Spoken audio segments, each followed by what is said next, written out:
এদিকে হচ্ছে গরু মাংস ভিজা দিছি আমি। আজকে বিরিয়ানি রান্না করব। আর সন্ধ্যায় নাস্তা করার জন্য হচ্ছে পাস্তা রান্না করতেছি। যে গরম পড়তেছে এখন আবার।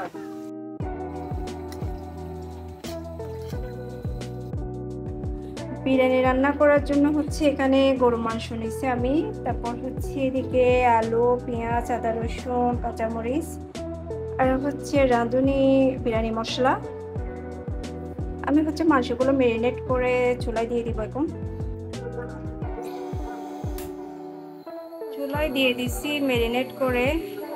এগুলো হচ্ছে গড়ের মশলা দিছি সব। তারপর হচ্ছে পরে রাঁধুনি মশলা দিব। এদিকে মসজিদে হচ্ছে মাহফিল চলতেছে, ভালো লাগে মাহফিল চললে। ভালো করে কষানোর পরে হচ্ছে আমি পানি দিব। টক দই দিয়ে দিচ্ছি আমি। পানি হয়ে গেছে টক দইগুলো।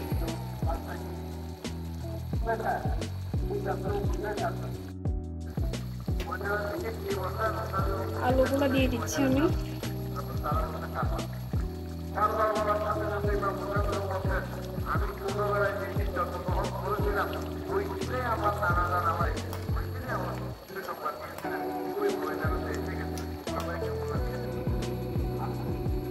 এখানে হচ্ছে আমি 1 কেজির মতন চাউল নিছি। এগুলো হচ্ছে বাসার চাউল, বিরিয়ানি রান্না করার চাউল না। সরিষার তেল দিয়ে হচ্ছে রান্না করতেছি আমি।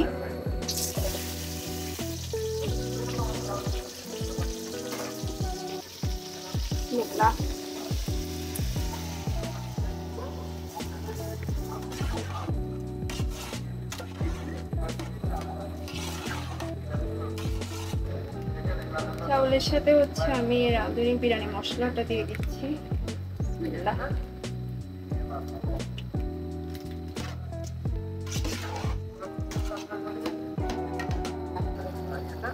এবার হচ্ছে মাংসগুলো দিয়ে দিব আমি। বিসমিল্লাহ।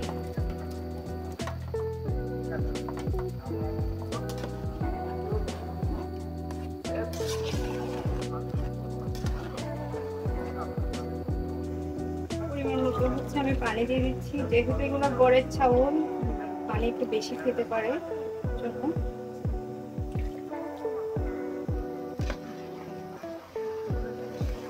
কে বিরিয়ানি পছন্দ করেন কমেন্ট বক্সে কমেন্ট করিয়েন, কে বিরিয়ানি পছন্দ করেন।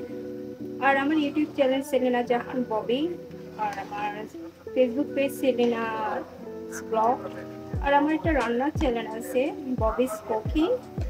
আপনারা সাবস্ক্রাইব করে পাশে থাকতে পারেন, ঘুরে আসতে পারেন। ভালো লাগলে সাবস্ক্রাইব করবেন।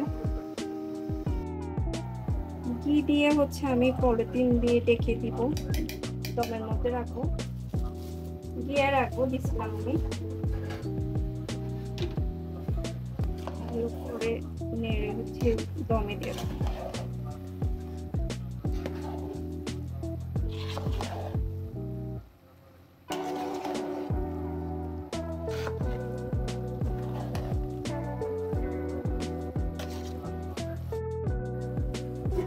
পলিথিন দিয়ে হচ্ছে আমি দমে রাখে দিব।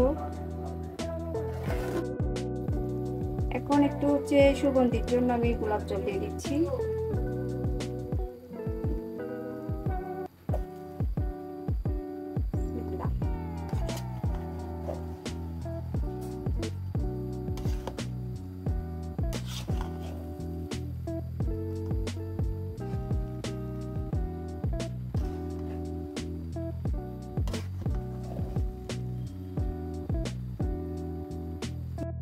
বিরিয়ানি দিয়ে হচ্ছে সালাদ খাবো, টক দই দিয়ে হচ্ছে সালাদ গুলো মাখবো। টক দই দিয়ে কিন্তু সালাদ মাখা অনেক মজা। হয়ে গেছে বিরিয়ানি ভাত আমার। সালাদ আর হচ্ছে ডিম দিয়ে। বিসমিল্লাহির রহমানির রহিম। বিরিয়ানি ভাত হচ্ছে আমার অনেক ফেভারিট।